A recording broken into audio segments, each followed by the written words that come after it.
السلام علیکم ورحمۃ اللہ وبرکاتہ۔ لرن قرآن لائیو چینل کی جانب سے ہم آپ کو خوش آمدید کرتے ہیں۔ آج کی اس ویڈیو میں ہم انشاءاللہ قربانی کی دعا اور اس کا طریقہ آپ کو سکھائیں گے۔ شروع کرتے ہیں۔ اعوذ باللہ من الشیطان الرجیم، بسم اللہ الرحمن الرحیم۔ قربانی کی دعا۔ جانور کو قبلہ رخ لٹا کر پہلے یہ دعا پڑھیے۔ انی وجہت وجہی للذی فطر السماوات والارض حنیفا وما انا من المشرکین۔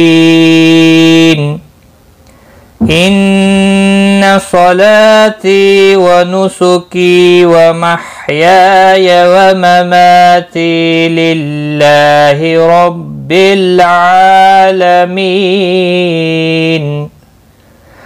لا شريك له وبذلك أمرت وأنا من المسلمين۔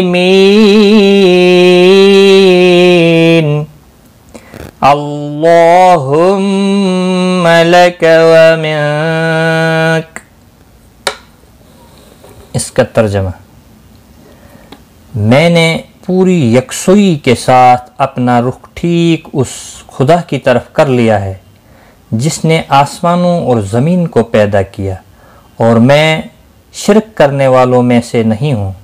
بلا شبہ میری نماز، میری قربانی، میری زندگی اور میری موت سب رب العالمین کے لیے ہے۔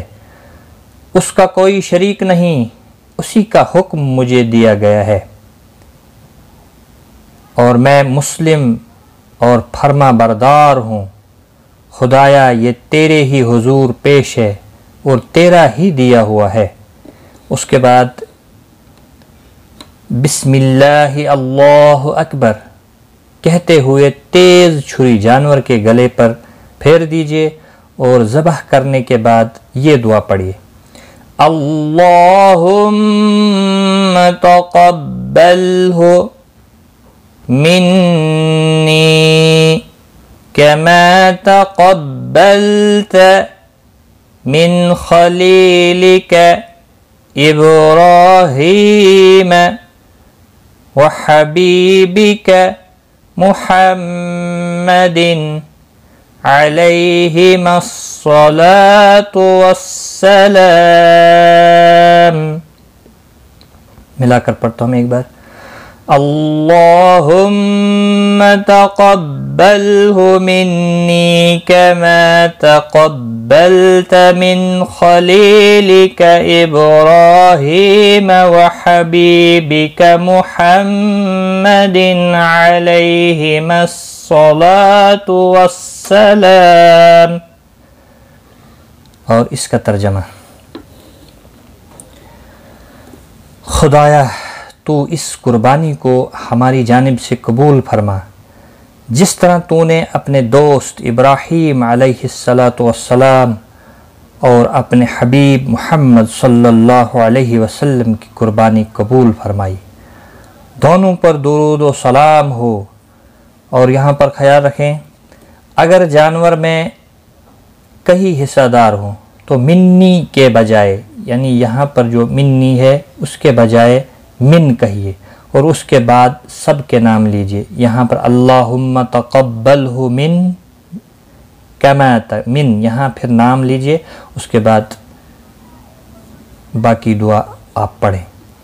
اور اس دعا کا جو تصور ہمارے ذہنوں میں ہے، ویسے تو سب ہی قربانی کرتے ہیں، لیکن اس کا جو تصور ہمارے ذہن میں ہونا چاہیے وہ یہ ہونا چاہیے، قربانی کا جانور اگرچہ کسی دوسرے سے ذبح کرانا بھی جائز ہے، لیکن بہتر یہی ہے کہ آپ خود ہی ذبح کریں، اور ذبح کرتے وقت ان جذبات کو شعور کے ساتھ اپنے دل و دماغ پر طاری کریں جن کا اظہار آپ دعا کے الفاظ میں کرتے ہیں، یعنی یہ کہ ہمارا سب کچھ خدا ہی کے لیے ہے اور اسی کی راہ میں یہ سب کچھ قربان ہونا چاہیے۔ اس کا ارشاد پا کر آج ہم اس کی راہ میں جانور قربان کر رہے ہیں، کل اگر اس کا اشارہ ہوگا تو ہم انہی جذبات کے ساتھ اپنی جان عزیز بھی اس کی راہ میں قربان کر دیں گے اور اس کا شکر ادا کریں گے کہ اس نے اپنی راہ میں خون بہانے کی توفیق دے کر شہادت کی سعادت نصیب فرمائی ہے۔ تو یہ تصور ہمارے ذہنوں میں ہونا چاہیے جب بھی ہم قربانی کریں۔ تو اس ویڈیو کو لائک، کومنٹ اور شیئر ضرور کریں تاکہ دوسرے لوگ بھی اس ویڈیو سے فائدہ اٹھا سکیں۔ تو آج کی اس ویڈیو میں بس اتنا ہی۔ خدا حافظ۔